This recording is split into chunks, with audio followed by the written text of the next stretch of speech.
তাহলে এখানে কোনোভাবেই যেন আর 50-50, 60-40 পাহাড়ি বেশি চাকরি পাবে, বাঙালি কম চাকরি পাবে, পাহাড়িদেরকে বেশি বরাদ্দ দিতে হবে, বাঙালিদেরকে কম বরাদ্দ দিতে হবে, মন্দিরে বেশি বেশি বরাদ্দ দিতে হবে, মসজিদে কম বরাদ্দ দিতে হবে, এইটার আর সুযোগ নেই। এই যে 5 আগস্ট হাসিনা সরকার যে পতন হলো, তার আগে যে আন্দোলনটা হয়েছিল সেটার নাম ছিল কোটা আন্দোলন।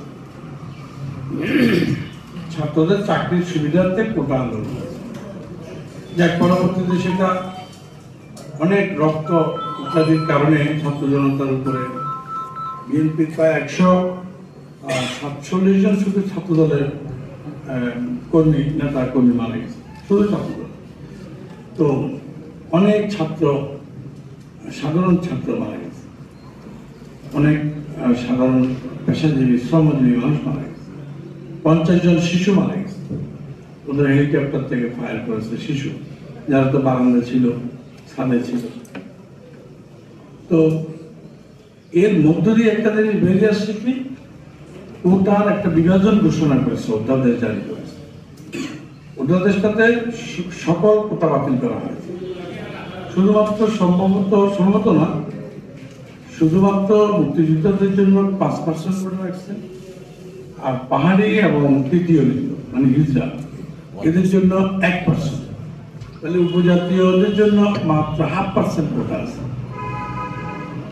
তৃতীয় লিঙ্গতে গেলে খুব একটা নেই, থাকলে ভালো, ওরা 8% পাবে।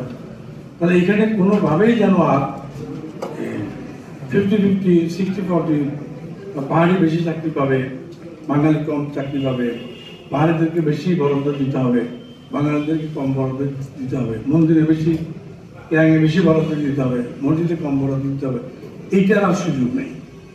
এখন প্রশ্ন হলো এইটা কতদূর আমরা স্মরণ করে দিতে পারি, এই বিষয়টা আমাদেরকে হাইলাইট করে তুলে ধরতে হবে। ব্যাপারটা যে এখন আর পাহাড়ে পার্বত্য অঞ্চলে আগের মতো পাহাড়ি বাঙালির কোটা নাই, এটা ন্যাশনাল একটা অধ্যাদেশ হচ্ছে জাতীয়ভাবে।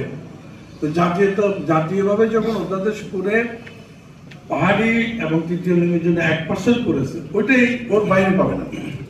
এটাকে প্রথমত আপনারা যদি স্টাবলিশ করতে পারেন, তাহলে আমাদের অনেক কিছু স্টাবলিশ হয়ে যাবে এটার ভিতর দিয়ে।